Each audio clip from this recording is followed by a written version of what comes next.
All right. Is that him there? Okay, we got him muted. All right. Excellent. All right.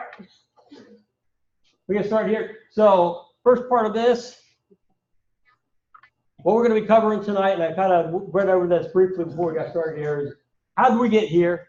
Hemp production, history of it, all that. How do we get to this point that we're all interested in right now?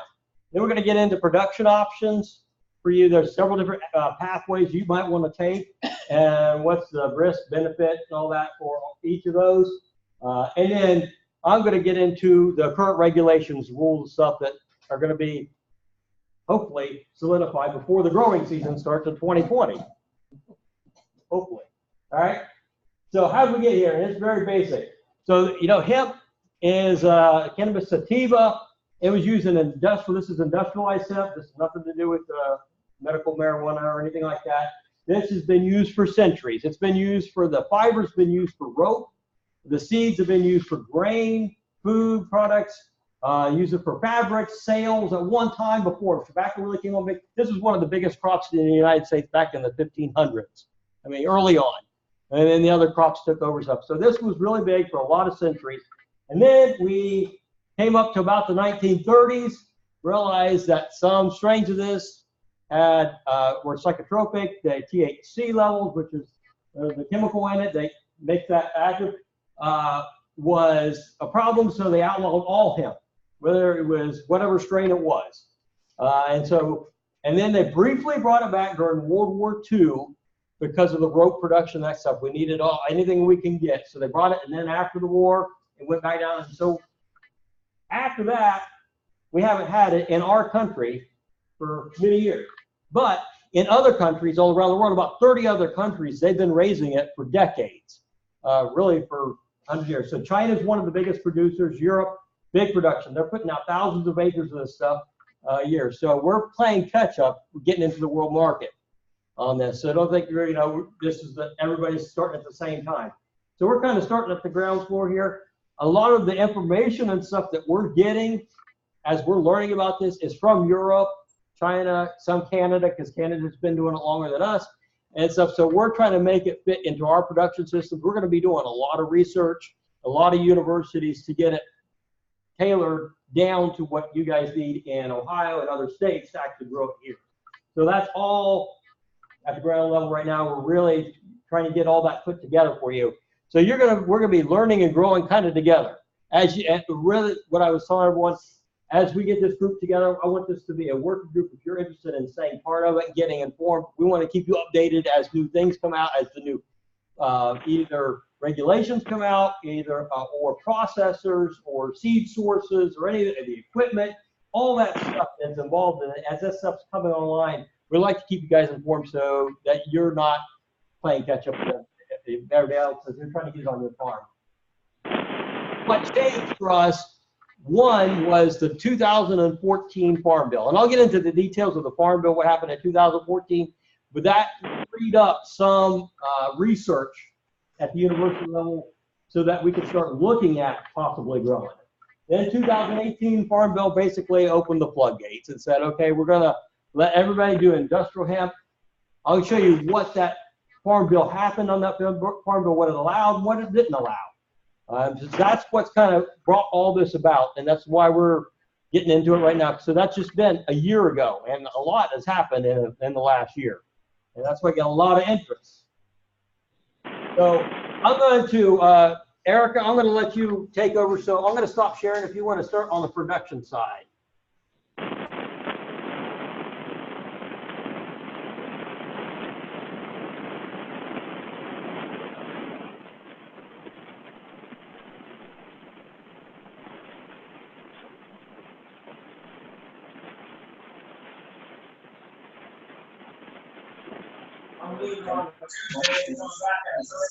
Say where they're having it. Basically, myself. Think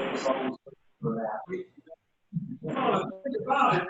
The bad thing about it is, I mean, I like Janet and but she's no longer a member. You should be going to somebody to remember. Somebody on there somewhere. See what yourself. That's so weird. It's good. I think it's good. really should start catering to people that are members of I don't. All right. Can you see my screen? Yeah, now we can. Okay. So I'm going to start talking about industrial hemp production, hopefully helping you address the question, are you ready for it? Because it is coming at us like a freight train.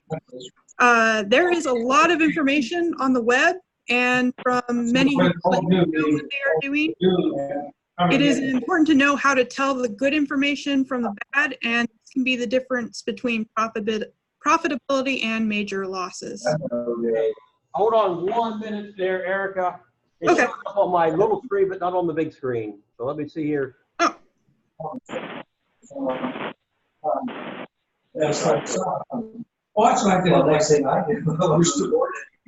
Oh, they had somebody else and I don't remember. That's the thing, I voted on it. It's like, I mean, church board, I was on it in like 2 terms, it was like 5 years. Again, I started saying, hey, get some, pick other people. That's the whole reason, that's the benefit, with same old people who sit here. Okay, so I don't think who our participants are here. It's, oh, okay. There we go. Still running in the background and still on the slideshow, it's probably overriding. Yeah.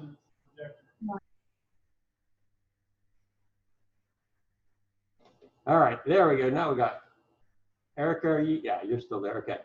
still here. Can you hear me? I can hear you. Okay. Just tell me when. All right. I had this going good.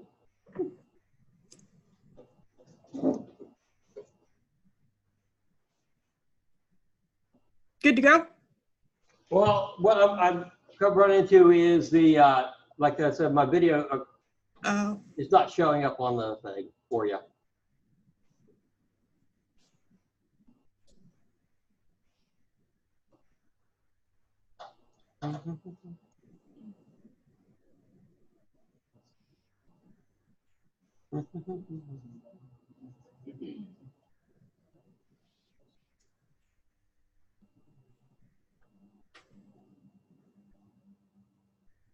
Okay.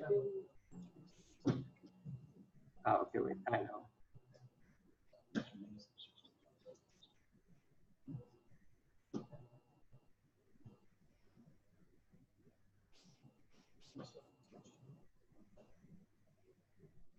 Nope, I got you out there.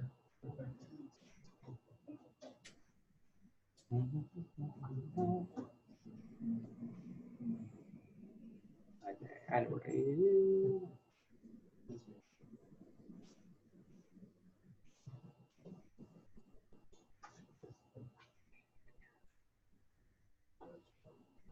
You know what I'm gonna do?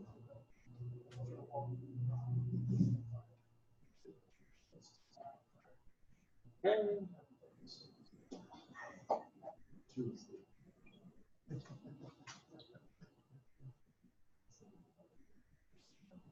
Hey, Ed, Yeah, will you go ahead and start while you're fussing with it? sure.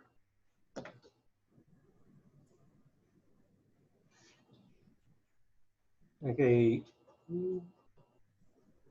Is what I'm going to be covering, hopefully helping you to answer the question, are you ready for it? There's a lot of information available on the web, as well as information just floating out there, and I'm hoping to help you decipher what's good information, what's bad information, and what is just something that we just don't know yet.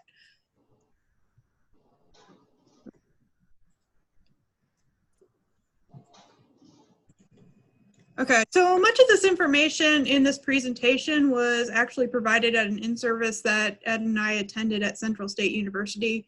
Dr. Craig Schlettenhofer is a research assistant and professor of natural products at Central State, and he's currently working on some plots. The first one's established in Ohio for some common questions that producers will likely have. So a lot of the information that I will be covering today was that he had shared with us.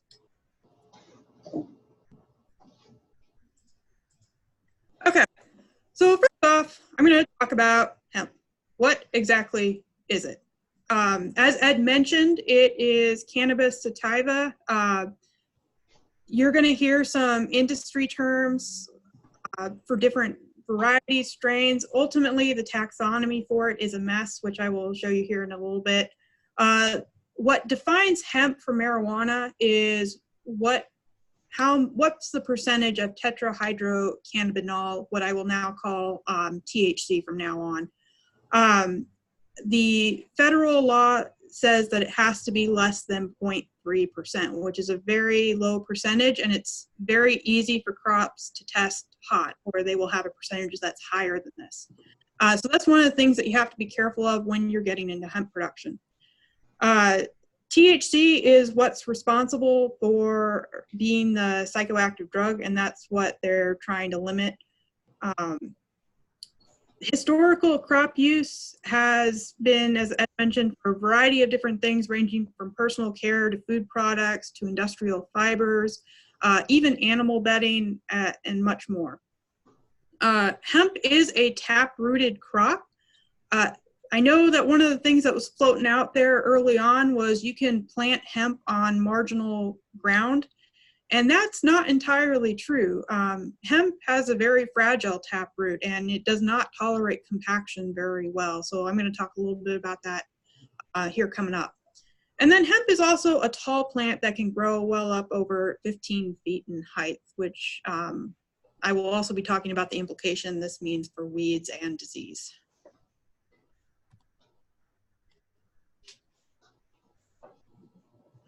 So as I mentioned before, hemp is it's in a family that's a taxonomic mess. The closest crop that we have to hemp is hops, and even so, there's a lot of genetic variability between the two.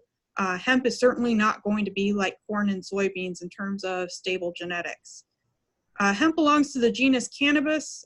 There are ultimately two what we call cultivars, hemp and marijuana. You will oftentimes hear of them referred to as sisters or cousins.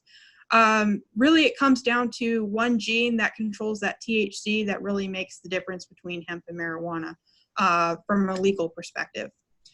From there, you can break it down into strains. There's going to be strains for fiber, seed, and medicinal purposes, which would include the CBD.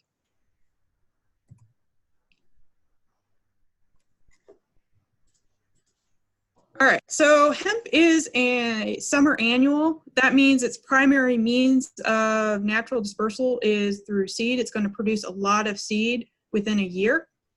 During the annual life cycle, seeds are released before full senescence of the plant and they're generally released very rapidly. So this is going to pose some challenges for harvest.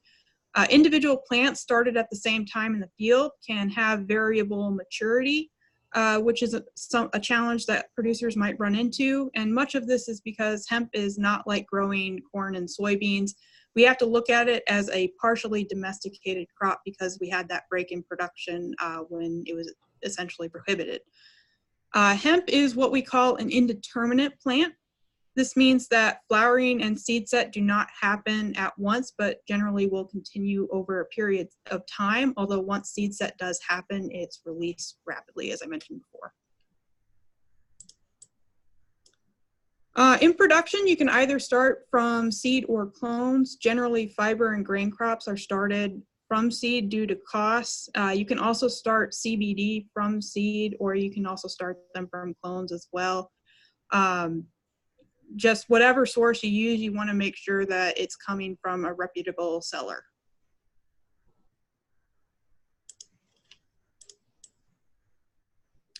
There are two types of hemp crops. The first type is what we call monoecious. It pretty much means that both male and female flowers occur on the same individual or a single individual. Many of our French cultivars are monoecious, and they can take up to several generations to get the desired traits, or they're a little finicky to work with. Monoecious plants are generally used as a dual purpose variety, so if you wanted to grow fiber and grain in a single crop, you might choose a monoecious variety. However, they're not known to be good at one or the other. They're pretty, subpar. You can try using several strains and varieties that are suited for this region, like Felina 32 and Futera 35. But even these will need to be well managed if you plan to go this route with the monoecious crop. Yep. A majority of the crops that you're going to be running into, though, or likely using, are going to be what we call dioecious. This is where the female and the male flowers are on separate plants. And it really depends on what your goals are for that crop.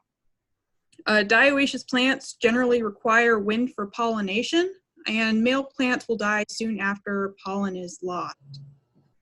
Interesting fact, males will produce double the amount of pollen of a corn crop, which can pose some challenges in terms of if fields are too close together, will they cross-pollinate?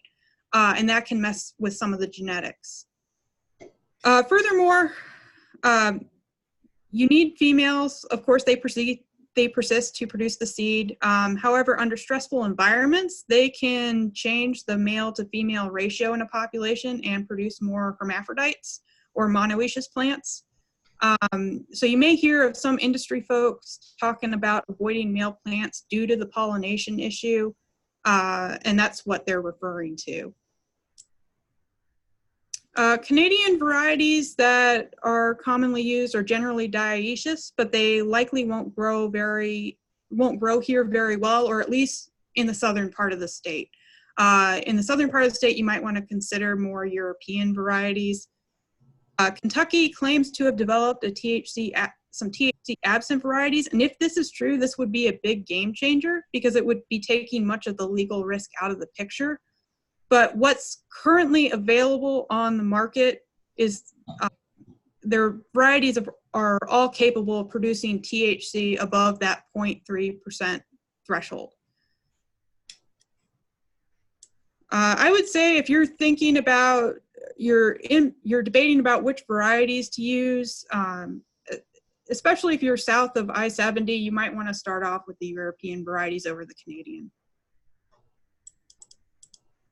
Wind pollination can create some issues for crossbreeding and influencing genetics. General recommendations are to place fields 5 to 10 miles apart from one another. However, it's important to note that there is some research out there that indicates that pollen can travel really high up in the atmosphere, and in that case, it's going to be very hard to prevent cross-pollination, especially as we get more growers out there. And just within the last year, we've seen hemp production go up exponentially with just the number of states that have approved it.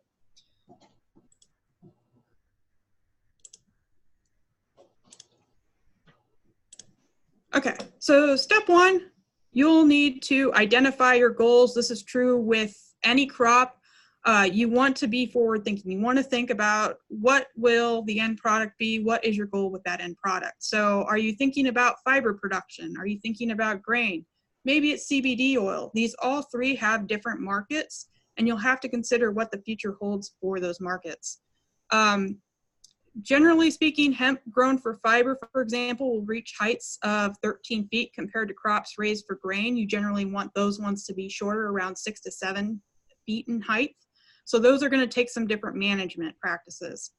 You want to understand how the crop can fit in with your current production system and what the markets are and what potential products could bring in the future. I know there's a lot of hype about CBD oil right now, but there's also a lot of uncertainty. What will future regulations hold for CBD oil? And that market is likely to, the prices are likely to start dropping here pretty soon if they have not already. It's also important to keep in mind that not all farms are set up well for one type over another, so you need to evaluate what your assets are, what will fit into your current crop rotations.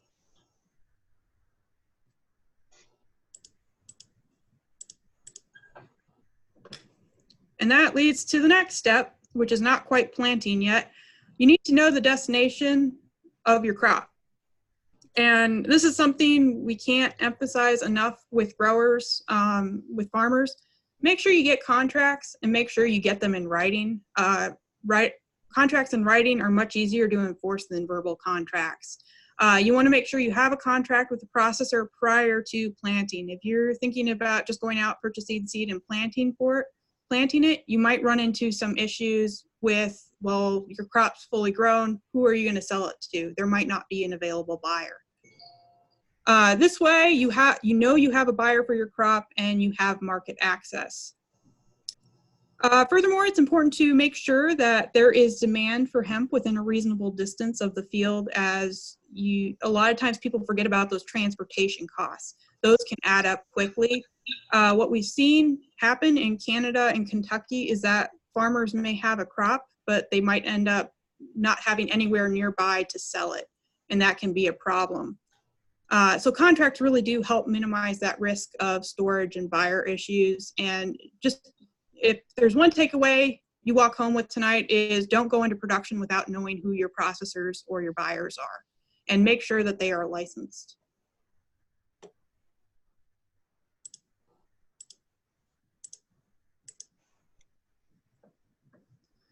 The next step is to go out and make sure that you have a site that is good for hemp production. You're going to want to take into account climate considerations, distance or proximity from other fields, as well as characteristics of your soil.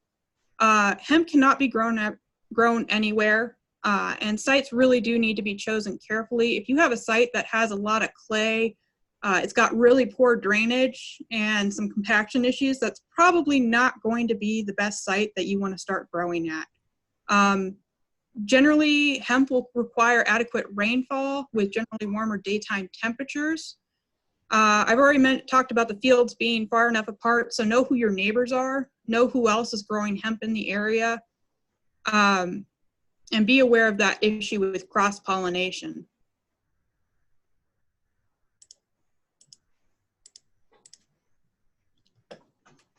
So general climate requirements, vegetative growth will happen the quickest when temps are close to 80 degrees Fahrenheit. Once plants have their third pair of leaves, they actually are quite cold tolerant for a few days. Once they get that third set of leaves, they can survive up to 5 days at temperatures of 31 degrees Fahrenheit. Before they get that third set of leaves, they can tolerate down to 36 degrees Fahrenheit. Mostly you're going to be growing that, if you're looking at a target planting date of early May, generally that risk of frost is mostly past, but that's still something to keep in mind. Moisture is critical. Generally, seasonal rainfall should be between 10 to 13 inches. If we had a year like we had this year early on or last year, we would probably be good. However, if next year turns out to be like later this summer where we didn't have much rainfall, that's going to be a problem. And that means you're probably going to have to invest in some irrigation. This is a high water use crop, despite it doesn't really like having wet feet. So that's it's a little bit finicky. And furthermore, 50% of this water requirement occurs during flowering and seed set.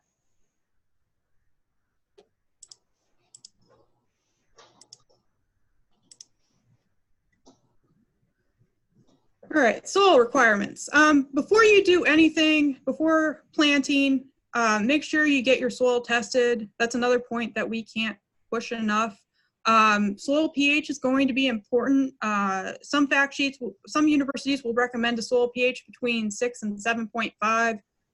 Penn State recommends 6 to 7. Really, if you have a pH around 6.8 to 7, you're probably good to go.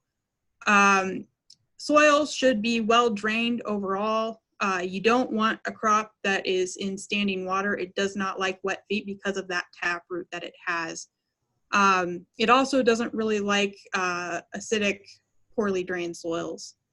If you have loamy or sandy loam soils, that tends to do fairly well for crops. So if you have any questions about what your soil type is, make sure you stop into either an extension office or your local natural resources conservation service. They will have access to soil maps, soil and water conservation district information for you.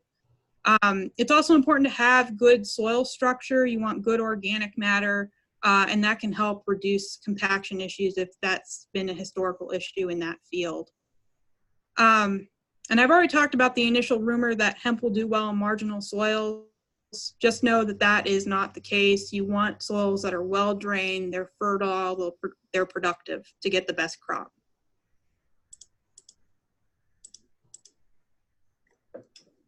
All right, so now we're on to planting, finally. In this region, generally planting should occur in May, early June. At the latest, there are some Canadian varieties, if you're further up north, that you can use that can be planted mid to late June. But really the rule of thumb is get it in before early June. Generally, no-till conventional tillage or broadcast seeding will work with hemp. You just want to make sure that that seed has good seed-to-soil contact.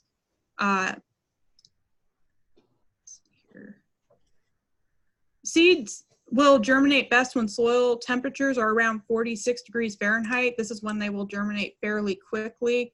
And you want to make sure that seeding depth is about 1/2 to 3/4 of an inch deep.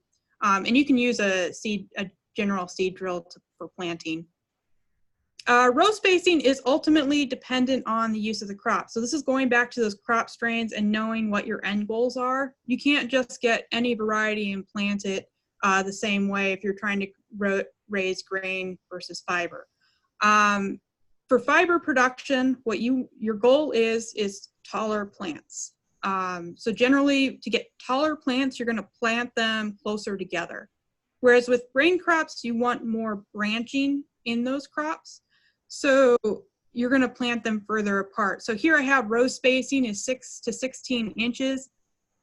You're probably going to be closer to 6 inches if you're wanting to grow fiber crops, and then 16 inches apart if you're growing crops for grain or CBD. Furthermore, you want to look at pure live seed. Make sure you're getting certified seed when going to plant, but also look for the PLS. That essentially tells you how much seed in that packet or in that bag is hemp and how much of it will actually germinate. And that will be important. We've seen a lot of issues where growers get really poor quality seed, and that can have a big impact on yields and profitability. And furthermore, that quality seed also can affect if you're more at a risk of testing hot for THC. I'm going through this pretty quickly. Does anyone have any questions so far? And you can, when we get into the legal side of it on the pure live seed, we don't have seed tests set up yet with ODA or any of those to be able to get that certified seed that you're used to getting with other crops. That's just not in place right now. So it's going to be a lot more difficult to get those real numbers. And that's going to be one of the things at this time, it might pay to wait to see what happens within the next year with certified seed. All right, so hemp is a photoperiod sensitive crop. What exactly does that mean? So how many of you grow corn, soybeans, one of the traditional agronomic crops?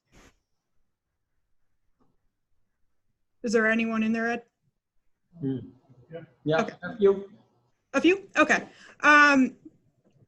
So the thing about corn and soybeans is their growth is based on how many heat units they accumulate in a year. And this makes sense. Generally warmer temperatures, you expect them to grow faster. This is not the same with hemp production. Really photoperiod is going to play more of a role. I mean, heat will still help with growth, but if you had to rank importance of heat to photoperiod is more important in terms of flower and seed development. And as we know, photoperiod can depend on what latitude you're at. So a good thing to keep in mind is that Cincinnati photoperiods do not equal Cleveland photoperiods. Generally, if you live in Cincinnati or the same latitude as Cincinnati, you're going to start planting around May 5th.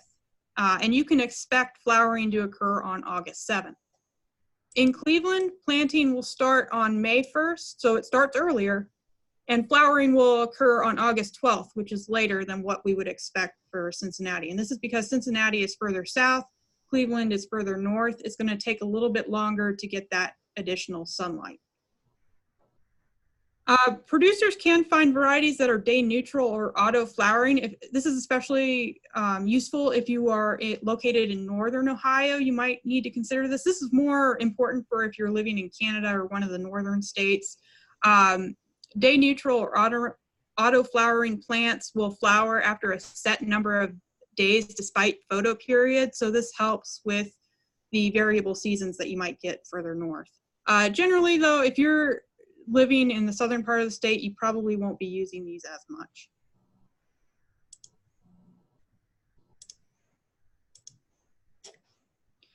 Fertilizer requirements. You will find that if you go to different states, different countries that are doing research with hemp, there are a lot of differences in what they recommend for fertilizer application. For example, Ontario recommends 110 pounds of nitrogen, whereas Pennsylvania the recommendation is 150 pounds of nitrogen. So there's a bit of a difference there. A lot of that comes down to the soils in the state. Since we're pretty close to the Pennsylvania border, or at least Jefferson County is. Ed, are you pretty close to the Pennsylvania border, or are you more? We're closer to West Virginia. West Virginia, okay. So your recommendations might be a little different, but if you're close to like Jefferson County, Harrison County, the Pennsylvania recommendations would probably be fine. One thing that I will say is Penn State does offer soil testing, and they provide recommendations specifically for hemp, and this is because the state's been producing hemp for a couple, actually I think about 4 years now. So they have a little bit of experience with that. When it comes down to recommendations for Kentucky, this is probably my favorite answer, and it's Extension's classic answer. It depends, and that's because it really does depend on your location, what your soil test comes back as, what type of soils you have. So really, fertilizer is one of those things that we really do need more research on. If you're interested in setting up some trials to look at what is the best fertilizer use for your soils, get in contact with your extension office. That might be something we can help you set up with.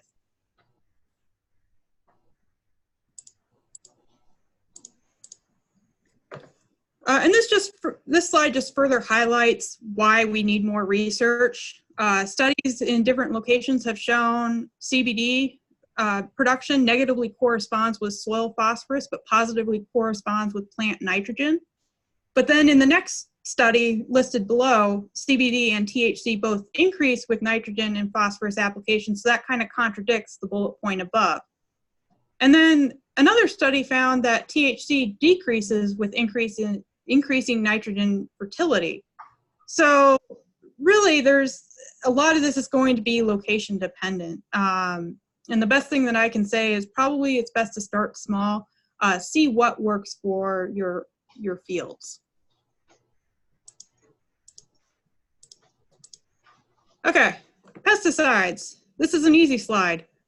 There are no pesticides currently registered for hemp production in the United States. So you really can't apply any fungicides, no herbicides,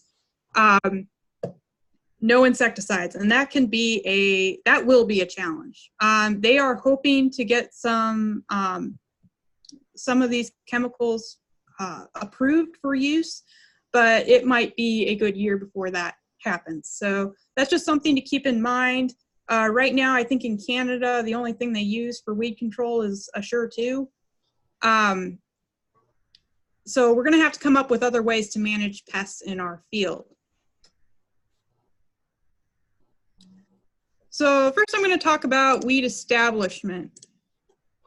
Generally, the best way to come out to battle weeds is to encourage good stand establishment. You want vigorous hemp plants that can outcompete those weeds. Generally, plants will be able to outcompete those weeds once they get to a foot in height. And the nice thing is hemp is a very quick grower. So you should reach that foot in height within about 2 to 4 weeks after planting. Weed establishment will be very difficult during the elongation period. So that's when that plant is heading up to 6 to 10 to 15 feet in height. Hemp population density will also help combat weeds. Generally, the more closer together the plants are, the greater the canopy cover, the less weed problems you'll be dealing with. Of course, this is easier said than done because in some cases, like if you're growing hemp for grain, you want those plants spaced out a little bit further. And to make things a little more complicated, disease management works the other way. You don't want plants too close because that can encourage a humid microclimate that encourages disease development. Oh, one other thing I do want to say on weeds before going on is you can use burn down herbicides before you plant. And you also want to make sure that you know the history of the field before you plant. There are some herbicides that have a residual period of a year or more, and that can actually inhibit seed germination. So make sure you know the history of herbicide application in that field. If you have a field that has a lot of weeds or you want to completely kill off everything, you can use a general herbicide like Roundup for a burn down before you plant.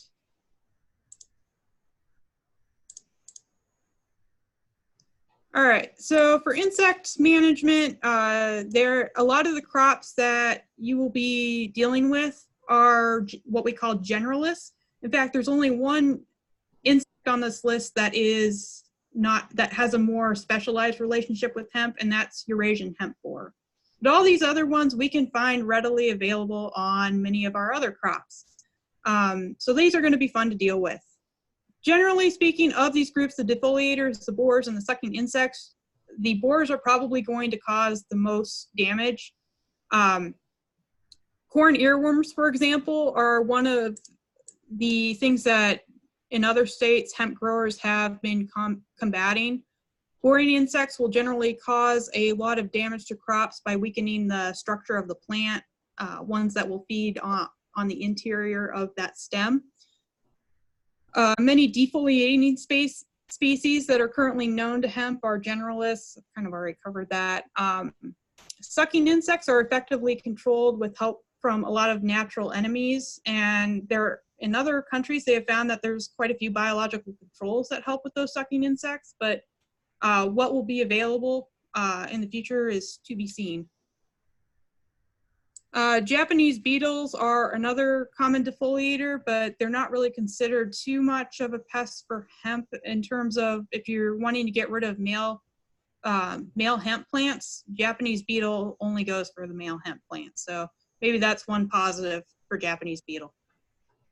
Slugs, as with any crop, they can also be a problem in general.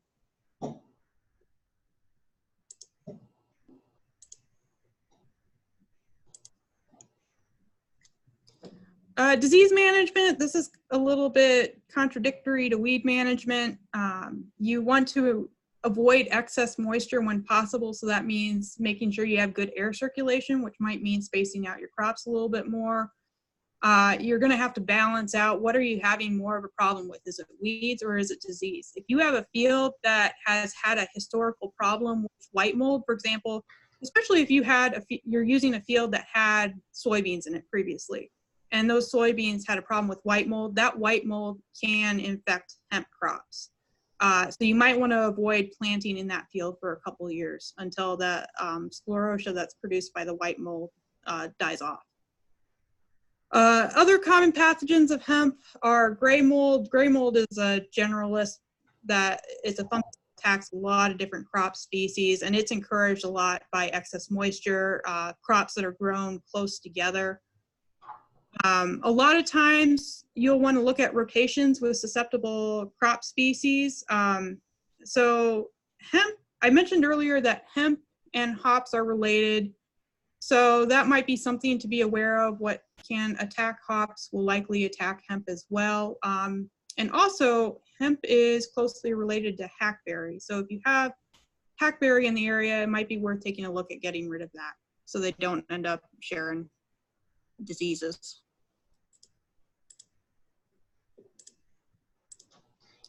Equipment, that's ultimately going to depend on where you're located and how big your operation is. Of course, if you're familiar with the northeastern side of the state, close to Pennsylvania, we've got a lot of hills here, so a huge combine is probably not going to be the best option, but we are dealing with a lot of small farms anyways.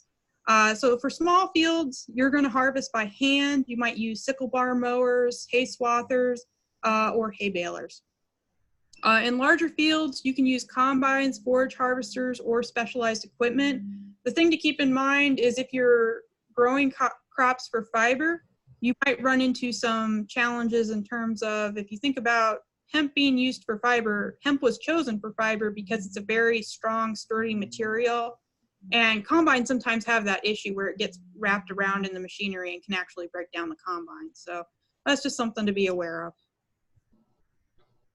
What do you consider like either a small field or a larger field on that last slide? So, and that's a good question. Let's see if I can go back here. So here, when I talk about small fields, generally we're talking about 10, 20 acres, farms. I would say probably 50 acres or less would be a small farm. But even so, if you think about acreage, it's how much labor is going to be required and is it going to be worthwhile. I would say that's ultimately going to dictate what type of equipment you end up using. If you have a field that might be 5 acres, you're probably not going to invest in a combine. If you have a field that's over 50 acres, it might be worthwhile to invest in that. Any other questions? Okay. Harvesting hemp for fiber, generally you're going to be dealing with high plant densities for fiber production, 30 to 35 plants per square foot. And a lot of these plants are going to be growing more than 12 feet in height. So this is something that you might use a sickle bar or disc spine. Unfortunately, hemp for fiber can tie up equipment fairly easily, so that's going to also play into your decisions on what equipment you want to buy. And keep in mind, this equipment is not cheap. It can range in the tens of thousands of dollars. Let's see here. So raising hemp for fiber, generally harvest will occur between onset of bloom and seed set. Once you harvest, generally hemp for fiber is going to be placed into windrows to allow it to dry out, much like you would see in a hay field. Retting is used to break up the hurd and bast fibers. So I didn't really go into some of the vocabulary with that, but hurd is kind of the junk material, or it's low quality on that hemp, whereas the bast is the higher quality fibers that can be used for industrial purposes. Hurd fibers can get used for things like animal bedding, so there's still a market for that.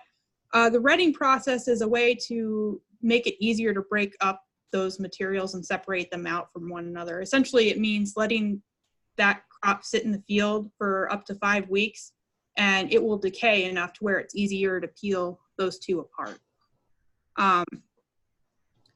After this process, you want to rake windrows to speed drying and remove leaves. And you want to bale at a moisture of 15% or less. Of course, if you have grown hay this year and last year, you know that sometimes getting the right moisture percentage is difficult when we have had a lot of rain, and it's difficult to get it to dry down. So that's another challenge that you might run into here in the future.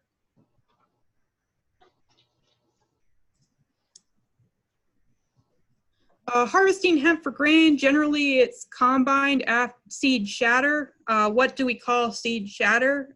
Generally it's when plants are in the field are still green. They haven't started to turn color yet. And about 70% of the seeds are mature. The question comes down to how do we define mature? And that's really going to become, after you've harvested several times, it becomes more like an art. Identifying what exactly 70% is can be a challenge. Seed moisture, generally speaking, before harvest, it's going to be between 22 and 30%. When it's harvested, it will drop down to 12 to 18%, but ultimately, it needs to dry down to about 8%. Otherwise, that seed will go to rot pretty quickly. And that can be a challenge. Once again, it can be a challenge during wet years. The nice thing about harvesting hemp for grain is you're dealing with plants that are shorter in height, so they're not as much problem for a combine to go through. A combine would be a perfectly acceptable piece of machinery to use to harvest grain.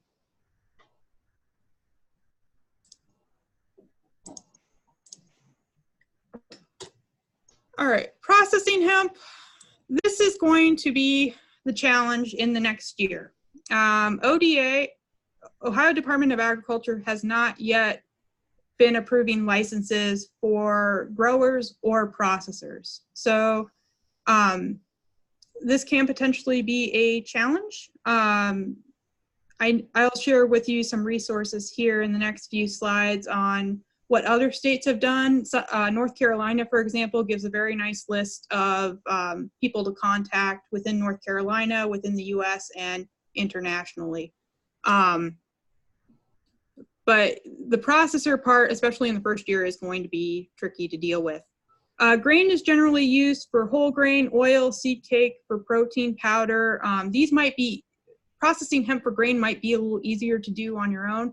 If you're talking about processing hemp for fiber production, that is going to be an expensive endeavor if you plan to process it yourself. The equipment involved to actually go through and crimp that fiber material is very, very expensive, and it's better that you find someone who already has that equipment set up to do that for you.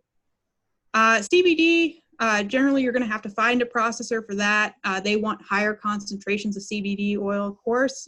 Usually that ranges between 6 and 12%, although I have heard of it getting down close to 1%. So that's one of those risks that you have with this crop. Of course, as you get closer to that 12% line for CBD, you're also probably upping your THC levels closer to that 0.3% limit. So that's something to keep in mind. If you get over that 0.3%, technically you're going to have to get rid of your entire field. So that can be a big loss. A lot of risk involved with CBD. The processor can use extraction processes that result in higher concentrations of CBD, but if you're giving them something that doesn't have, like, has a lower percentage of CBD, that's more work that they have to do. So you're probably not going to get as good of a price for it.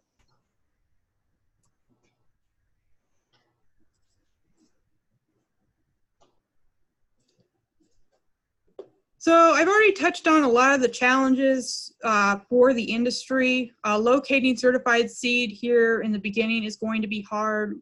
Getting contracts with processors, especially since there aren't any processors in the state who have been licensed yet, that's going to be a potential challenge. I don't know whether Ohio Department of Ag will plan on putting up a list of processors in the area to help with the networking. There's a lot unknown at this point. Feminizing seed, I haven't really talked about this too much, but there is a technique that is used if you're wanting to grow plants for CBD production and you're just wanting an all-female crop. You can add silver to the F1 generation of the parent crop, and that's supposed to help with changing that male to female ratio and encouraging more females. However, even with that addition of silver into the genetics, you're still running a risk of having more plants that will become monoecious, or they'll produce female and male flowers on the same plant. So that's one thing that I'll go back to locating certified seed. There's going to be a lot of fly-by-night companies that will probably advertise feminized seed. So that's something you want to look into. Make sure it's good quality. Strain stability is going to be an issue, especially as we talk about cross-pollination. Hemp will ultimately be a labor-intensive crop, especially if you're raising it for fiber production or CBD production. The currently unavailable use of pesticides. Harvest is hard on equipment, we've already talked about. Access to reliable banking. That's something that we have not talked about, and something that you really want to consider. technically, a lot of banks are still in the mindset that hemp is illegal, so they might not take a check that from a farmer for a product that they got from hemp. So that's something you want to have a conversation with your banker about. Make sure that they will take checks for that. Crop insurance access is a big one. We're still in the conversion process. I think, Ed, are you going to talk a little bit about the Farm Bill in the next few minutes?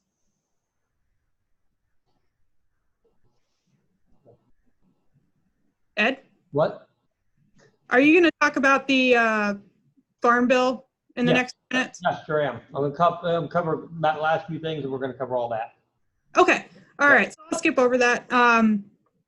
Risk of testing hot, I've already mentioned. Storage, processing infrastructure, consumer demand. The market for CBD, it looks good right now, but as we get more crop out there, that could potentially drop. Well, prices are already starting to drop, but they will drop further. And of course, finding supplies, because it is a relatively new industry.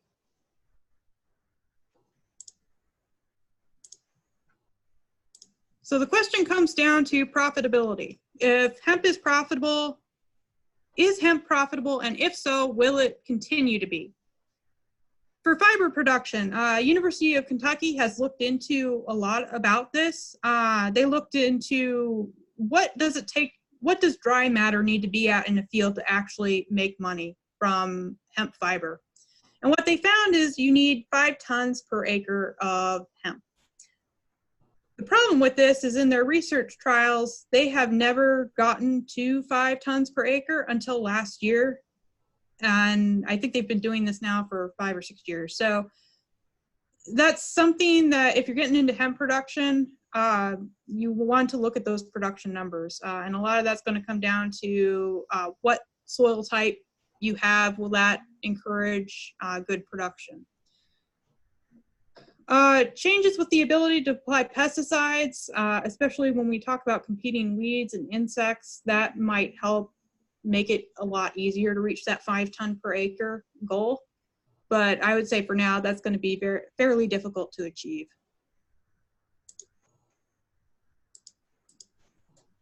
For grain, generally good yields for grain are at about 1,000 or more pounds per acre. Growers in Kentucky have actually met this goal frequently, and some have gotten as high as 1,800 pounds per acre. So there is some profitability within the grain. Conventional grain tends to go for 60 to 80 cents per pound. Organic, that price almost doubles to $1.15 per pound.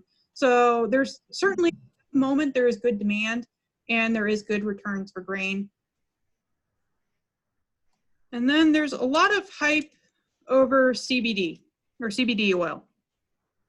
The thing to know about CBD is there's going to be high costs up front. Generally, if you're planting clones or transplants, that's going to be about $3 to $5 per clone. And if you're not using transplants and you're using seed instead, that's still expensive. It's about $2 per seed. And that seed might not necessarily be good quality. If you plant 1,200 plants per acre, that's going to be a cost of greater than $3,000, probably along the lines of $3,000 to $5,000 per acre, just for the cost. Currently, high demand and high returns. Right now, it's going for anywhere $2 to $4 per pound per percent of CBD.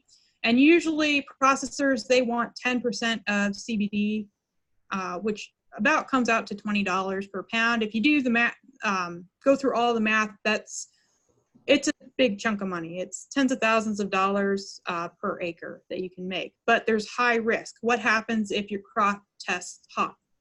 Then you lose the entire crop and you don't make any money. Another thing to keep in mind with CBD is the price has continued to fall because more and more growers are getting into the market. And with increasing production nationwide, prices will likely continue to fall further.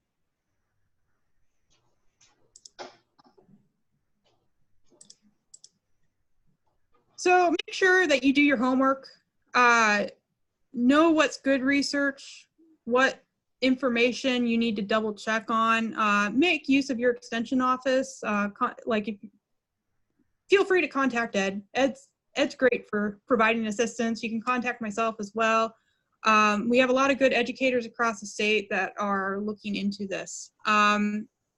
University of Kentucky, Ohio, Ontario, Michigan State, and Penn State, they all have good information about getting started with hemp production, and they're nearby. So we can see what they've done. That's the nice thing about being a little bit behind in terms of regulations. We can see what's worked for other states and what has not.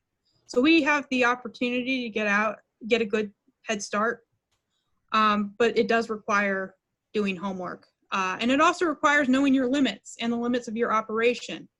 Make sure you use enterprise budgets. University of Kentucky and Penn State both have enterprise budgets for hemp, and they will break out those enterprise budgets based on hemp for fiber production, hemp for grain, hemp for CBD, and then they have some other options as well if you want to combine some of those, or you're using a tobacco system for your CBD crop. Keep records. This is something that I feel like a broken record a lot of times, and not enough people do it, but it really is important, especially now that we're starting out with a new crop. There's a lot we don't know, and it really does help to go back and see what worked in a previous year or what was a complete flop and why that might have been. And then start small. I would not recommend converting your entire operation to hemp. It might be nice to diversify your operation right now, rather than to go to a monocrop.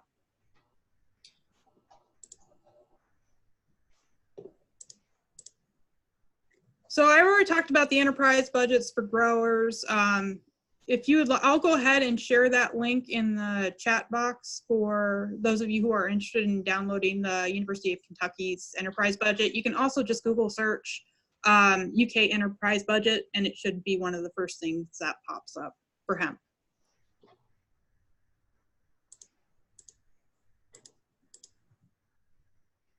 Another good resource, University of Kentucky has done a lot of research, and really their state is probably the strongest in terms of production history of hemp, even before it was banned nationwide.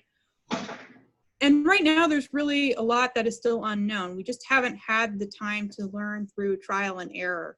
Furthermore, there are so many claims that it's impossible to research the validity of them all in such a short amount of time. And generally, if it sounds too good to be true, then it likely is, and you need to proceed with caution. And really, University of Kentucky has much of the market on the hemp research in the US. I strongly recommend that you become familiar with their website before proceeding at the current time until Ohio can get some more research going. Also keep a lookout for upcoming research from Central State. They've already got some plots in the ground, so they're going to be asking a lot of questions that growers will have on their mind. We're looking for answers for those questions. So if you are looking for hemp varieties that you want to try, Kentucky Department of Agriculture has a good summary document about the different hemp varieties available in the US, and they will list which ones are illegal, which ones have a higher risk for testing hot, and which ones are fairly good at staying below that 0.3 THC. So I will also share that in the chat box here when I'm finished. But you can also Google search that. I found it pretty easily just by typing in Kentucky hemp varieties.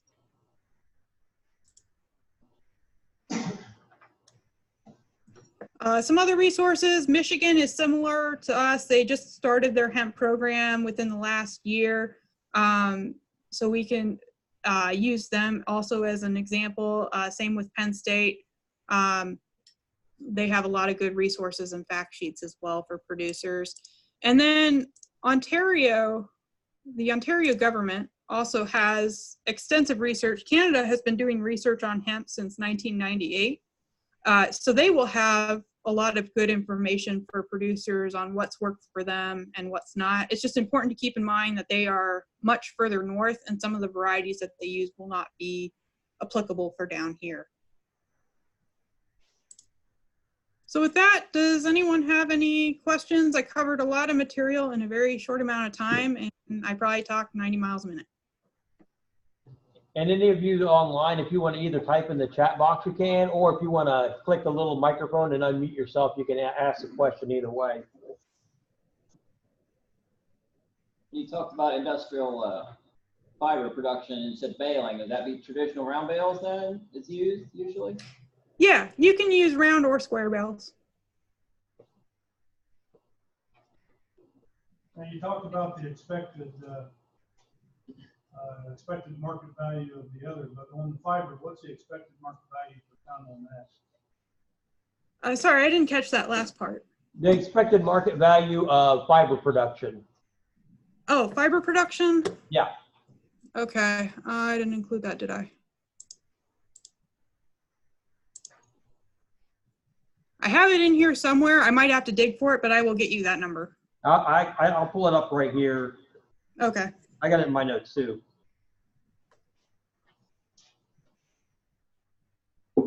$100 a ton to $250 a ton. 100 to 250 up. I kind of give the range we're looking at right now, at least. Where is the nearest processor? Is the seed cost for fiber hemp the same as seed cost for CBD hemp? No. Yeah, he's talking about the seed cost difference between fiber seed and CBD type seed. And yeah, they're generally not going to be the same. No. And you want to make sure, once again, that you're talking with a seed supplier who knows what they're doing and knows that there is a difference between those. Otherwise, you might run into some issues. And we can take a look at some of those suppliers that they're recommending from and see what they're, but that is the biggest thing we're seeing right now is guys that pretend to be experts and try to sell you seed and not getting the seed that you think and really screwing you up real bad. And actually, that's something I can, do you want me to pull up the website? Pull up that just from Kentucky there briefly. Okay. The seeds, have you looked at any of those seeds, Erica? How the size of those? I was thinking, I wouldn't say, I was thinking, right. That's right, exactly. That's what I'm thinking, something like a millet or something like that, somewhere on that size. And some of you might have seen hemp grain. I mean, it's just another, like a, like a wheat or something like that would be. Is this a crop that leads itself to high time? Yeah, and it might, depending on especially as we get into stuff, he asked about production in high tunnels. And we might actually see more of that as we get more and more because of the cross-pollination issues and people trying to protect their CBD crops from the grain crops, because you get, you're trying to do certified seed and stuff out of that grain crop, and then all of a sudden you got the testing high for CBD and stuff, and then you get in trouble with the Department of Ag stuff. So, and you're not going to be able to control who's growing next to who. So I'm going to see a lot more of this move into high tunnels, I imagine, here in the future as we get more of it. Just for self-preservation. Yeah, there's the seed suppliers that she was talking about. Yeah, so that's from the Kentucky Department of Agriculture. And I'll put that in the chat box here. And then the other one I wanted to show you was the seed sources for clones and transplants by clones and transplants. Yeah, that's your high-end CBD type plants are going to be. So maybe some of you want to go that direction. Maybe, do the cloning, raise the transplant and stuff and be a supplier that way. And that'd be lending itself more to greenhouse growing and stuff as opposed to out in the field. So this is the NC state one, planting sources. The thing I like about this is they have ones that are contacts that are strictly NC based. If you scroll down through all of those, you can get to the ones that are domestic. So those are all the ones that are available in the United States at the moment. And then they also have international contacts. And then they also go, what are examples of seed certifying agencies? So these are the type of things that you want to ask your seed supplier. Do they have certification from the Association of Official Seed Certifying Agencies or OECD? Yeah. And they'll give some information on that. Yeah, that's your big thing. Try to get the certified seed because, yeah. We'll talk about that as we get into legal aspects later. What's this website she's on? This is the North Carolina. Is that Department of Agriculture for North Carolina there, Erica? This is North Carolina State University. Okay, that's their extension. Yeah. North Carolina State. And I'll try to get those, and when I send you guys out stuff, information, that's some of the stuff I'll include is some of these links and information. Whereas OSHA come out, said whether they were gonna certify organic. No, I haven't seen any kind of promise or anything on that from OPA. It's probably, it's so new. As we get into legal stuff, you understand why they're not at that point yet. I imagine if they do, it'll be in a year or two because they got to get all the stuff in place before they can start doing that. They've certified test plots. Hmm. They've certified test plots. Test plots, right? Organic. Right. They'll have that way. Is this safe to grow around like cattle and livestock? Yeah, it's not toxic or anything like that. No, they might like to eat it. That's what I wondered. Yeah. And the high fiber ones will probably not be as palatable because of just coarse and stuff. And maybe the more tender, the high dollar stuff will be a little bit more tempting. Of course. And that's the thing we don't know because of our area stuff, what kind of livestock, what kind of wildlife damage we might be looking at. Is you're going to be attracted to it, the stuff we have to deal with. Deer is generally not, they found it's not attracted to it as much as some of the, like the birds are going to be the biggest issue. Okay, for your grain production, yeah, the birds. Yeah, like goldfinch and mourning dove are the ones that they have the biggest problems with. Can you see what the question in the chat box is there, Erica? That was for me. That was, thanks. Oh, that's your stuff you're posting. Okay. Gotcha.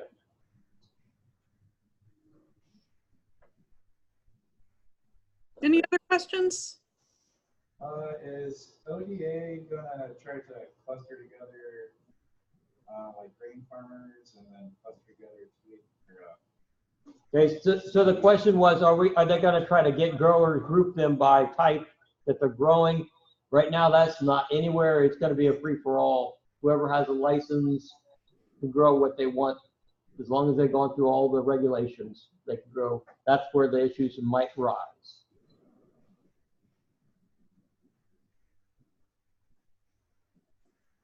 Any other on production side? We're going to get into legal stuff here in just a second. But if Erica will stay on here, and then if we have any questions by the end too, you can ask them to her.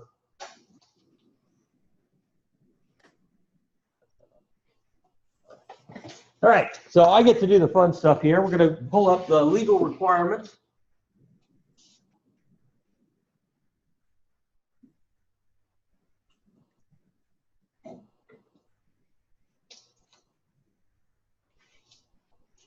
All right. I can see if I'm seeing. Watch these people just see the back of my head the entire time. That's okay. You paid the big bucks. You got to be here. You get to see the front, the money side. All right. So this is the questions that everyone has, the laws and regulations, what's going on right now. When did they make this thing?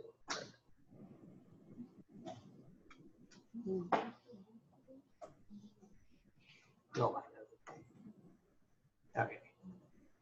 All right. So we gotta figure out if this is legal or not.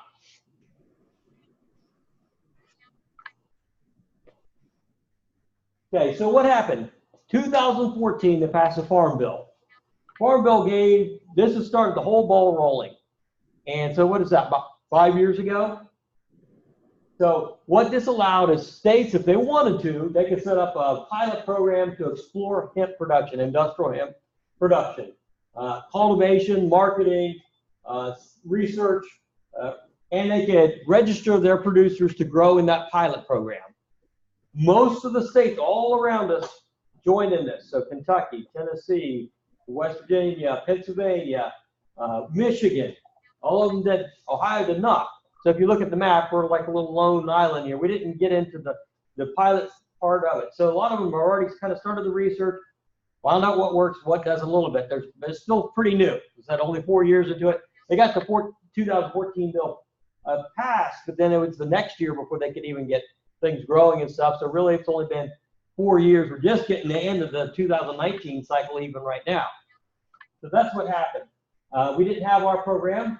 We waited for everyone else to spend the money on it. And, we're just going to learn from their experience for free. So I guess it's a little savings for us. So, okay, so what happened then? We had the 2018 Farm Bill came out. That was last year. And so what they said, after this comes into effect and all the current permanent regulations are in effect, then all those old pilot programs are going to dissolve. All the rules and all that in all those states, that's gone away now that we're rolling into the 2018 Farm Bill. Then one of the things they did, they removed from the definition of marijuana hemp. They separated those two out. So on the legal thing, it wouldn't be tied together. There wouldn't be any questions legally on federal laws or anything. There's two totally different types of products. That was the first thing they had to do. All parts of the plants, but it only includes plants that are less than that 0.3% THC levels. Once you hit that, and it was in some old paper that was the amount that it took to have an effect on someone. And maybe in the future that'll change as they do research. Maybe it's a higher level, because that could be that's a very minute amount, 0.3%, and you can hit it if you're not careful. So that's one of those things that might be changing over time. That's what it is right now. Can't change that. Now, what they did, they allowed any state that wanted to grow industrial hemp to set up their own sets of regulations, okay, to do this and all their guidelines. So that's what we're at. If they didn't do that, anyone could still grow it. But what the USDA would set up their federal regulations. It would be close to what we would have in the state, but their own. So if somebody was in a non-growing state, they'd still have something to go by. They could still grow it. It's open to anybody in the United States to grow. But unless there's a state that passes a law that says, no, we strictly forbid industrial hemp from being grown. That'd be the only case that somebody wouldn't be able to grow it in a state. So Ohio said, okay, we'll do our regulations. But what we have to do, we have to put in our list of regulations to the USDA. They have to approve those before they can actually go into effect. So that is all the process will go through here. So what's happened now since then? Okay, so here's the stuff that USDA said that we had to address in our regulations somewhere. And so we had a way to keep track of land where hemp is produced in the state. And I'll go through how ODA is kind of working on this. So they had to be able to track every piece of land, every actual field, not a farm. This is not a farm type thing. This is that field where it's actually grown. So if they went out there, they could walk right to it. So we have to come up with a tracking system. That's what they told us. And then how is the state going to test the THC levels in these crops? They had to come up with a system for that. And then what are they going to do if the crop tests high? They had to come up with a process and outline that in their rules and regulations. So this is all the stuff that Ohio's working on. And then how are they going to inspect producers on a regular basis? What's the methods for that? And then how are they going to enforce the law if somebody's being a bad actor and they're not doing things correctly? What are the legal ramifications on that? And how are they going to get the producer information to USDA so that they can track those producers on a federal level? And big thing at the bottom, is the state going to fund this project? Is it going to fund ODA to enforce all these regulations? So they had to show to the USDA that they're doing all this before they can get legally able to produce hemp in that state. So here, ODA has come up, is working right now. I will tell you, you see that big letter, it says draft? All of these are proposals. None of this is in effect. Anything could change between now and when it goes into effect. So I'm just giving you kind of what we've heard of what they're talking about right now in the process. It's all in process. So don't take anything, go to your ODA people and say, this is what I heard from Ed, because you said what could be happening. So one thing they plan on having is an online application. When this comes out, we'll announce that. You can go online, fill out the application form. Not a big deal. They're going to do a background check on you. That's what they're thinking right now. Make sure you don't have any criminal, especially for controlled substances. Background check, we'll get into that. So there will be a background check for it, probably. It's probably on all this.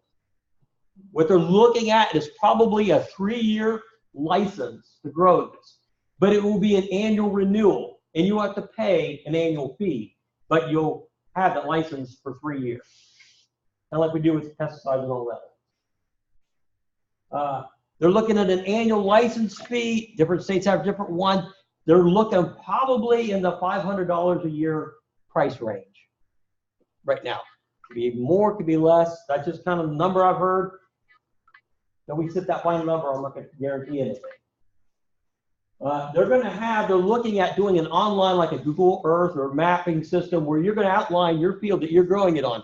So if a law enforcement officer could get on their site, on their Google, on their mapping system, find that field, and then when they walk into it, they go, oh, this is a legal field. It's on here on the map. Everything's, there's no ambiguity about which field is which. It's going to be on this online. They can find it out from the ODA. They're only going to be, you have to enroll that land, so you can only grow it on that land that you enrolled under that application. You can't say, well, I got this other field, and so I'm going to do that this year. You have to put that in your application or enroll that. Like I said, it's going to be an annual thing, so you can change those fields each year. It's not locking into one field probably for those 3 years. It's just, change it each year on the application. So everything, because the reason they want annual renewal, because they want you to get things up to date. If you're going to be changing fields, if what you're growing or whatever is changing, you can do that on an annual basis. There might be possible acreage in things, and this is one thing I'm kind of wondering about, if it's going to be a minimum of like 5 acres or 10 acres or 20 acres. They might put a minimum on there of what you can grow. So that might not be small scale growers on this. As far as what you're thinking, an acre or something, that might not be a possibility until we get through these regulations. So it might be 5 acre minimum or a 10 acre minimum or something like that.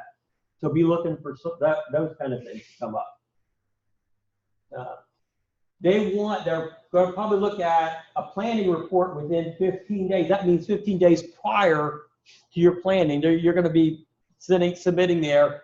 This is what I'm planning. This is the varieties I'm planning, the field I'm planning, all that on each year, at least 15 days prior to planning.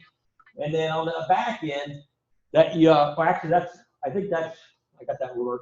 Planning is within 15 days after you planted by 15 days. It's the post. They want you to report to them that you're getting ready to harvest within 15 days. Why would we want to do that? They'll know 15 days ahead of time. Go look at it. Because if they need to look at it and make sure it's not a hot crop that's gone over the TH, so they will, before you get it out of the field and stuff, they want to be able to come out, look at that crop, and it's still standing there and stuff, do the tests and all that. So it's going to probably be like a 2-week window there. It's about time to harvest. And, this is where I'm thinking the enforcement type stuff, if ODA's got a lot of fields all over the place, they're all coming on at the same time. It could be, it's going to be interesting to see how they work all this out.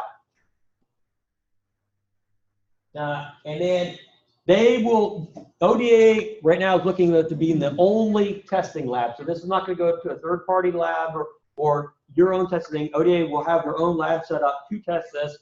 They will probably do some, we'll talk about this a little bit about violation stuff. It probably won't be like one plant or something. It'll be multiple plants, making sure that we just don't have a stray plant or something that's off and stuff. Give you a benefit of the doubt, trying to make sure that you're not losing everything by a few plants and stuff. Maybe test a couple, especially if you come back high, then come back retest or something like that. So those kind of things will probably be outlined when they get all these regulations done. And they also, this is one we got to worry about before you order anything and stuff. They're going to list on their site all the prohibited varieties known to be high in THC and stuff that they will not allow you to grow. And they have some funky names, like Moonwalker and stuff, because that stuff's been around under some funny names, Sky High and all that. Anyway, so that's what I want to worry about, is that you're not getting those seed varieties where you're just going to waste your money because it's all going to get destroyed. So here's the process that they're going through right now. ODA putting together a list of all these regulations. They're sending them through all the departments, make sure that they understand they're clear, and all that. And then they're going to talk to the stakeholders, those involved in the enforcement side of it, all the people on the regulation side of it, make sure it makes sense and they understand and then get a clarification. They get through that.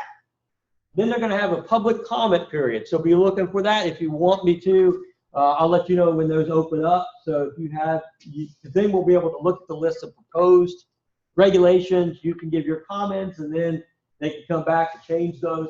And then they're going to have their final agency review and get the legalese type talk, so it goes into the Ohio Revised Code and stuff correctly and all that. That's that last step once everything's kind of gone through all the process. And they want to get this all done by the end of 2019. Why is that? Because now they got to send all this to USDA so they can review it all and say, yes, it meets all those things I told you that USDA wants to cover, so they can put their stamp of approval on it. It comes back to us to actually get going. So all that has to take place before the 2020 growing season, which starts about May 1st, the summer crop. So we're gonna be hitting a tight window here, especially if you're looking at trying to source seeds and all that other stuff, trying to get going ahead of time. Fertilizer's not such a big deal, but some of that stuff might be an issue.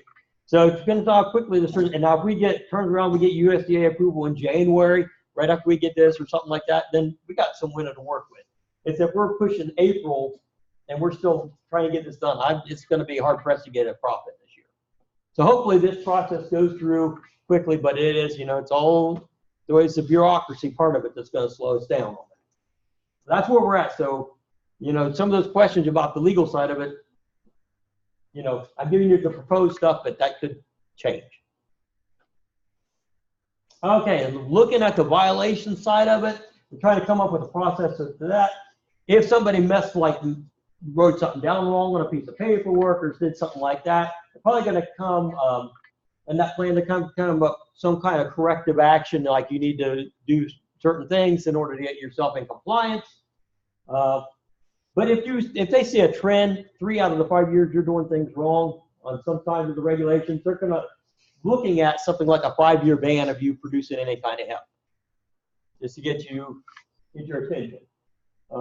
If they know that you're actually just doing it to cheat and actually trying to go around the law and stuff, then you're going to just be reported to law enforcement as not a really legitimate hemp producer and whatever they want to do with you. And they're looking at people that have had a controlled substance felony within 10 years, barred on that for a certain period of time. It's probably one of the regulations. If they find it falsified, you're putting false information on your application, they're probably just going to ban you completely from ever growing it for who knows how long. So that's what they're looking at right now. We got to the crop insurance thing. The good thing on this is that hemp was added as an agronomic crop to USDA. That means it's eligible for crop insurance.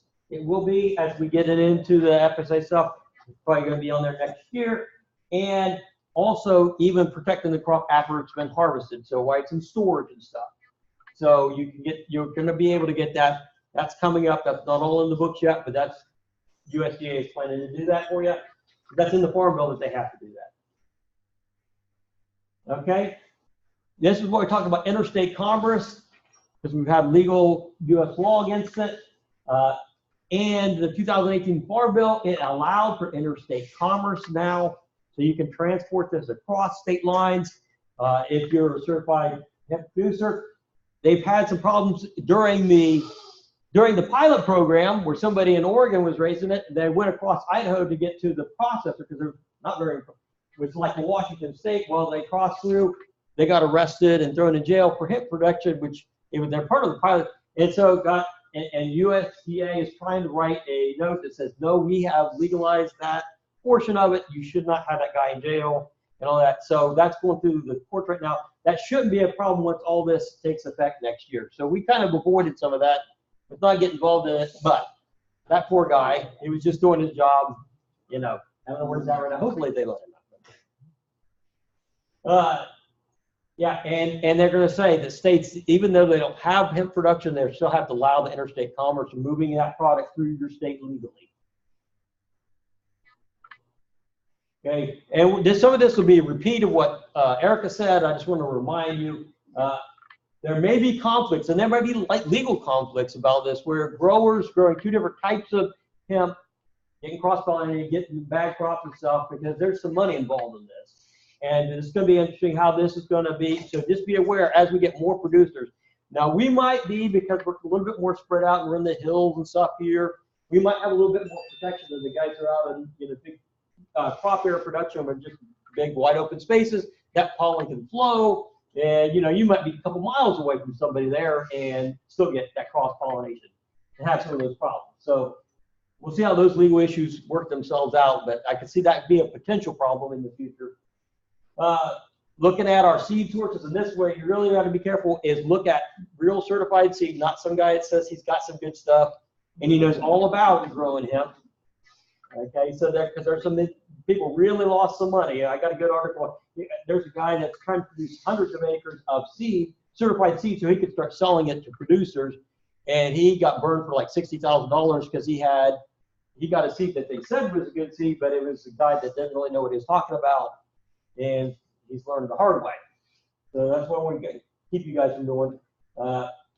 If you're going to be a processor of any of this, the ODA is going to have a separate licensing for those people. They're going to go through some of the similar process. So that's why we don't have any processors, because they haven't set up the rules for the processors yet to get their licenses here in Ohio. And there might be people in Kentucky. Luckily, we're like close enough to Kentucky and stuff. Some of those, and Pennsylvania, I guess, you start running the transportation costs if you get long distance stuff, but those will be coming online. And as they get there, they're going to be probably posted there by the Department of Ag. So we'll know who those are. But of course, we don't have any yet. And we weren't in the pilot program, so we didn't have any even preliminary ones on that. Another one that they do kind of run in is kind of a funny one, but crop theft. Either because if you're doing high value stuff, or people see it growing and they think it's the other kind of hemp. It's the and they try to take it because they think they're going to use it for personal recreational use. And what I've been told, if you smoke this stuff, it just smells like they're smoking on a piece of rope. That's about it. It's like if you went and got some jute twine and stuff and tried to smoke, they'd have about the same flavor. So they probably, but you're still losing your crop if they're coming in, and so that might be some issue until this gets widespread. That this is a rope, or fiber type crop. So it might be an issue that you might have to deal with on that. If anyone has a medicinal marijuana type license to grow that, they will not allow to get the hemp production, industrial hemp license to grow it. You have to choose one or the other in the state. So we don't have a lot of those in our area or anything at all. So but that is an issue that people will have to think about. Do you know if that includes just people who work at a facility, because your individual license is a license? Yeah, it should be the growing part. We'll know more exactly when they get those regulations outlined. We'll be able to give you a better, definitive answer on that. Just hopefully they'll answer that specifically, because I'm sure that'll come up. All right, so does everyone have any questions on the legal side? What's going on with this now in our state, federally, or anything like that? Yes. Is it anticipated ODA is going to test every field every year? Yes, it will have to be, because of that THC requirement. They're going to have testing of every field every year. At least that's what it's outlined, unless something comes up in that regulation. But I don't see that, because of the federal requirements at this stage, that how they're going to set that up. Yeah, I can see that being a pretty big burden. And until we get the final rule exactly how that's going to be done, I'm going to tell you exactly how that's going to happen. But is there any testing options so you can check and find out if you are I think there are independent labs that will test it. It's not going to be an official, but it might give you a good idea if you're in the range, because the only official test is going to be the one that at the ODA lab. Right. The field test is, for harvest. Yeah. It's well above the limit. And you'll find out at certain stages of growth, it can be concentrated stuff. So we're looking at the production side. That's one of those things. There's flowering stage and stuff. it tends to be a little bit more concentrated. As it gets more mature, it kind of thins out a little bit. So you have to harvest that at a certain exact age to get the highest concentration of the CBD. You're really looking at the CBD side of it, the one that you're going to be the most worried about, because it's going to be the one that's going to get you closest to that threshold for the 0.3%. The fiber ones and stuff are just pretty low to none. Like Kentucky said, they have a variety that has 0% on their fiber site. If that one pans out, that'll be, you know, really useful one for if you get into the fiber side of it. Is there likely going to be a crop insurance option for that? Yes, there will be crop insurance. No, crop insurance for going over. Oh, yeah, that is a good question. And that's one I wondered too. I haven't heard from the USDA if that's going to be a possibility, because that could be, you know, if you're following all the rules and everything and it just ends up, that's going to be one of those things. It's going to be, I haven't seen any of the stuff that's been proposed that is going to be one of the options, but it could be. I hope so. I mean, those guys, because that is a big, you know, they're taking a big risk. And that's what, until we start developing our own varieties and stuff domestically, a lot more of that, it's going to be, you know, we're taking a lot of that stuff in from Europe and all these stuff, and we're relying on that their varieties are going to fit adapted to our area and come up to our standard stuff. And so we kind of get our own stuff, feet under them, and do our own research and stuff. It's going to be kind of a wild ride out there, I think, for the first few years until we get things settled on this, like any other crop, you know.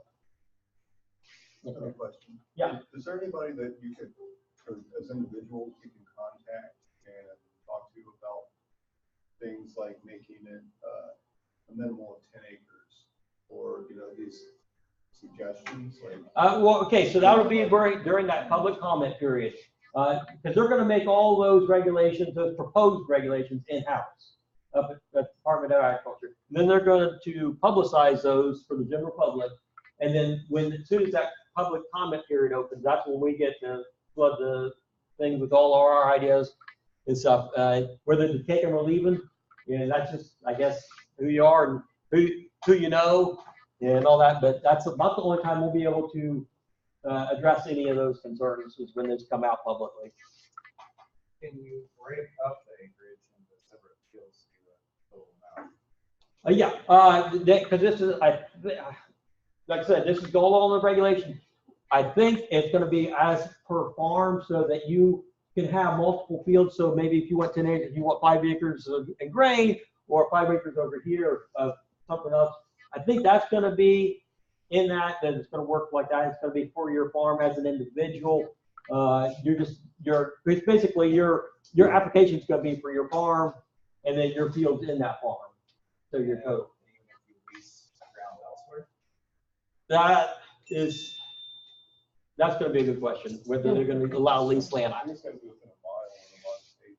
Yeah, if they keep it like some of those states, it's going to be within a certain distance, or yeah, they're going to have that highly regulated. We can see what that distance is. Yeah. Where would a greenhouse grower fall into place in that? You know, and we asked that same question. That should be in there, that if they're a greenhouse grower, hopefully they address that in the regulations. If not, we need to, that would be part of our public comment, because we came up with the same. We talked to, actually, I was talking, the guy that told us all this was from ODA. He wasn't even sure. He thought that there would be different standards for greenhouse growers, is what he was, when he talked to us last month. So if that gets into the paperwork and stuff, it should show something different for greenhouse growers. Especially if you're doing like the clones and stuff like that. I know that's different than high tunnel and all that, but yeah, and maybe hopefully they address all that in those regulations, so it makes it clear for everyone. Is there a date for the? There's no dates, and when it comes out, when they get done, and as soon as I hear, because I get daily updates from different people and stuff of what's happening, but not really any inside information, just like kind of where they're at in the process. So I don't know anymore, and I probably won't know anymore until it gets real close to being released for public comment at this time. So yeah, I wish we could, but that's why I kind of got together early, because I knew you guys are waiting for this information. It's not even out there. Most of the other people are not even doing anything yet until we get the final rules. But if you're here and you know what's going on, and we kind of keep you updated, you can prepare yourself for what's ahead, and then you're not just scrambling at the end there if you want to get into this next year or so. Or maybe you say, hey, maybe I need to wait out a year and before they get everything straightened out. That might be another good production decision that you want to make.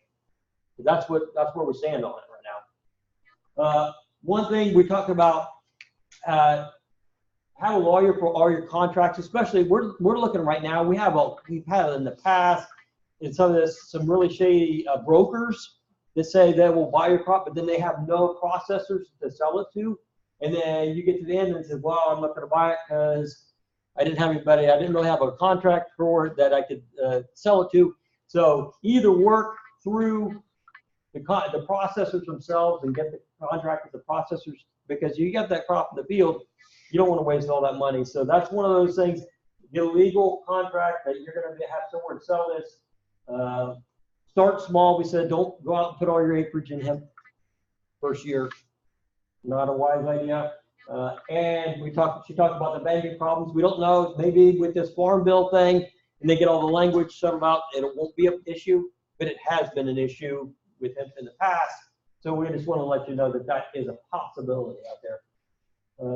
And then plan if you have to order seeds from overseas or other, because it might take, and I'm wondering if we get this big influx here in 2019, because now it's open for everyone, what the seed supply is going to look like. And, for U.S. production, and how much it's going to be available. So that's one thing that's kind of bad for us, because we don't have all those regulations in place and stuff. So we can't really order our seeds and stuff, and so we're going to be booking behind some of the other states probably. And it could be an issue, but just be aware of it. You still have to have a DEA permit order? That's what they're going to let us know in those regulations, if that's going to be. And a lot of those seed producers, I think, have a place here in the United States, so they're actually working through the U.S. already. So not like some of our other seed producers do. They're overseas companies, but they actually have a U.S. office and kind of get it. Right? So yeah, we're going to learn what exactly they're going to require of us if we have to get that. That's what it says. It's a lot up in the air right now. All right. So I hope it didn't keep too long. But is there any other questions before? I hope we answered all your big ones you got on your sheets there. Anything surprise you? Anything not surprise you? Is there a processor in Kentucky? Do they actually make fiber in Kentucky? Is there a processor? Yeah, I don't know. I think they were making it only on that pilot program just to try it out. I don't know if there's a legitimate commercial processor. Exactly. Because that's what they were doing, like a lot of these states. They were just trying out the whole process. So they had these little processing batches they were doing for the CBD, for the grain stuff. And some of she talked about putting the thing out in windrows for 5 weeks. Well, you got a lot of rain stuff potential for 5 weeks. So what people that might benefit from that is old tobacco producers that had tobacco barns. That's what a lot of the guys in the pilot project doing. They're using the old tobacco barns to put it in there to cure it before until it was ready to go. So hand work, that'd be hand labor. Yeah, a lot of hand labor, and that's what we talked about. Yeah, not round bales. No, and remember, and that's the biggest thing is trying to figure out what machine. They have better machines in Europe stuff. They don't have, and I'm worried about that fiber, especially in the fiber side of it, because it can really get tangled up in your machinery real quick if you're not careful, and it's what I've heard. And so some of that hand or the sickle bar stuff is, even if you do sickle bar, you're going to be picking it up or doing something, using something to collect it, to lay it out. And so, all that stuff is, so if you want to, if you have a good, bright mind, you can invent some good equipment. You might make your money on the equipment side as opposed to the growing side. That's what I said, the last gold rush, I would have liked to be the guy selling the axes and pickaxes and shovels, the guys coming and going, and instead of the guy actually digging for gold for video. Are they going to have different licensing for the processors as far as like fiber versus grain? Right. Versus. Yeah, so they'll have to declare what their processing, their actual process is, so that it'll be clear. So because then they'll have different requirements. Because if they're doing a CBD oil type production, then they're going to be making sure, because another big thing that we really didn't get into on the processing side is they're gonna come up with all these laws for truth and labeling, because we're finding all these CBD projects have little to no actual CBD in them. So they're gonna have a real legal description of it must contain what you say on the label. So that means those processors are gonna be now subject to new laws and regulations that what is actually on that label. So they're gonna be tested and all that. And that's one of the whole thing is gonna be part of that side of it is they're gonna be a lot more regulated than they are right now, because anybody could put that has CBD in it and find out that has nothing in it. Oh, is the ODA gonna plan to test those levels? I think that is what they're gonna set up something for that. I don't know on the processor side of it, how they're gonna handle that. Because, that could be big volume, and, or they might set up a certified testing lab that's, third party. I'm not sure how they're gonna handle that, but yeah, that'll be all in those new regulations that we'll get to look at and comment on. We won't know that until the comment period comes out. That's right, exactly. Yep. So now you know about as much as I do, so. Can you have a growing permit and a processing? The only thing let me think on that. They did not stipulate that they were going to separate those two. So you could be, I think, grow, unless they say, differently in the regulations that you can't. But I didn't hear from the ODA guy that we listened to, he did not mention those. He was talking more of the separation types of them, but not processing versus growing. So you could have, permit for both. Because I could see, especially, if you have the capability and stuff, that could be a really good benefit for you, because then you could charge for the processing and still have your own field stuff. And I could see that happening pretty easily. That happens with a lot of crops, at least small scale crops and stuff. Usually corn people are not processing their own corn, but they're taking to a grain mill or something. All right, any other questions? And you're excited, scared, like this ain't for me, or Hurry up and wait. hurry up and wait. That's what I'm here to tell you. Hurry up and wait. Maybe I'll get you some good Christmas present. And she told you about some of those seeds. I was surprised. $2 a seed for some of those CBD seeds. I saw a range anywhere from 70 cents a seed to $2 a seed. Yeah. And that's going to be until the market gets levelized on that, where we get mass production and everybody's growing it just like any other commodity. And then it'll be down there. Hopefully it'll bring above commodity prices, but not until the market works itself out. What you're saying is the yield's going down, but the seeds going up. Exactly. Yep. So if you guys, if you have any questions, let me know. If you want, if I can read your email or your address on there, I'll send you any of the information that we got to, like her links, any new information we get as it comes out, all that, and keep you. And if you want to contact me anytime you have questions, just let me know. We're going to work through this. We have a Hemp working group with about 10 of us here in the state with Extension. We're going to keep up on all this. And if you want to be part of the research side of it, if you say, I want to dedicate a little portion of the field, and we'll either look at fertilizers or variety trials or anything like that, if you're willing to do that, that'll help us on the research side of it as we go in the next few years, because I see that as an ongoing thing as we get into it. Is the state interested in CBD production, or just strictly? I don't think. Yeah, I think that's going to be all. You mean the state itself? I don't. For research. Possibly. I could see some research trials in that, sure. Because on the processing side, on any of the processing, whether it's fiber, different processing methods and all the equipment and all that, I could see some different types of research going on in all this area. So it looks like lots of grant writing for all of us, so we can bring in the money. What do universities do? All right. Are there any states that have their plan approved by the USDA that you can look at the guidance to see what Ohio's might be like? You can look at, like I said, today, I want to take a look at West Virginia's, because I was just listening to radio coming in and said today was their deadline to apply to have a license for West Virginia. So they're already, so I'm thinking if they have a license, they already have regulations, otherwise, and stuff. So West Virginia might be one to take a look at just because it's our neighbor right there. Like I said, they were in the pilot program, so they probably already had some sets of regulations to begin with. They probably just adapted those and already sent them off to the USDA, got those approved, I imagine. And probably Kentucky too. We were hinted to real strongly at the Hemp Summit to look at Kentucky's laws and regulations. Yeah. If we wanted to get a decent idea of what ours is probably gonna look like. Yeah, I didn't even ask that. You know, how many went to the Hemp Summit on Saturday? Yeah, all right. Over in Circleville? Yeah. You always talked about more in this hour and Scott mentioned there, so. One thing they said there, that two things that really, one, there was 2 companies that are doing processing and helping harvest in the whole country. And those guys, one of the companies were there and they said, if you think you're just gonna jump in your regular combine and go out there, think about it. It's sticky and it's wood and it's gonna catch on fire. Every time. Every time. You just have to feel that you're on fire. And then another CBD angle was that if, I want to say they said Roundup, but I think pretty much herbicides, if you plan on doing any CBD production, don't even think about it. Any fields you spray any kind of Roundup or herbicide in for 3 to 5. Especially, yeah, anything has any residue left. 3 to 5 years. Yeah.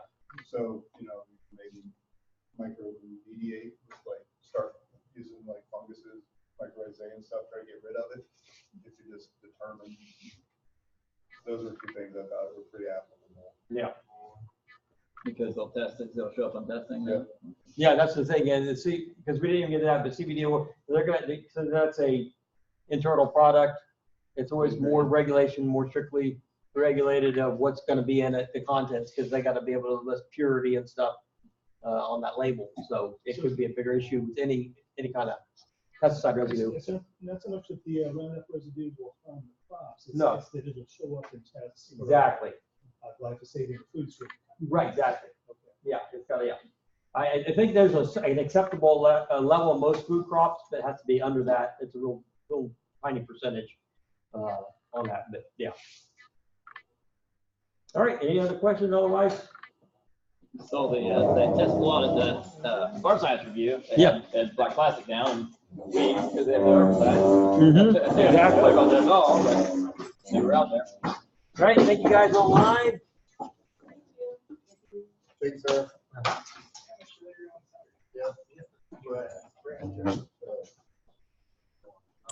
Hey, Ed, Yes. how many were in attendance?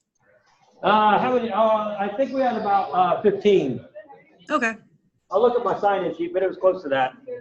okay. Yeah. We had 6 people online that were not us.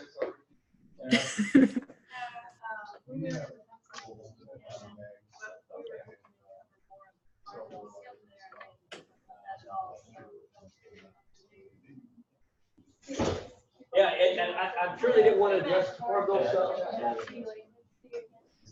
They didn't want to touch the farm bill stuff. Yeah, They didn't want anybody to say, well, that's what they told me. that's what they said. They were like, nobody really knows what's going on, but they had a state representative there who had like a little talk for a minute. I was just trying to get a bill passed for like the dog use laws and, but she was like, we were kind of like, well, you think the application's gonna come out for this? She was kind of like April. Like We were like, do surely anything. that's a mistake, right? That's kind of late. You'd like to get by then, probably. Yeah. But, Yeah, we can get stuff in this year. well, it's good to have you as a contact. Turn on the lights. Yeah, take care. It's 740. Yeah. 742. 041. Yes, sir. That's my house number. It'll be cell service and the house number most of the time. Thank you very much, sir. All right. Thank you guys for coming. Yeah, thanks for answering all my Yeah. We'll keep talking. Thanks.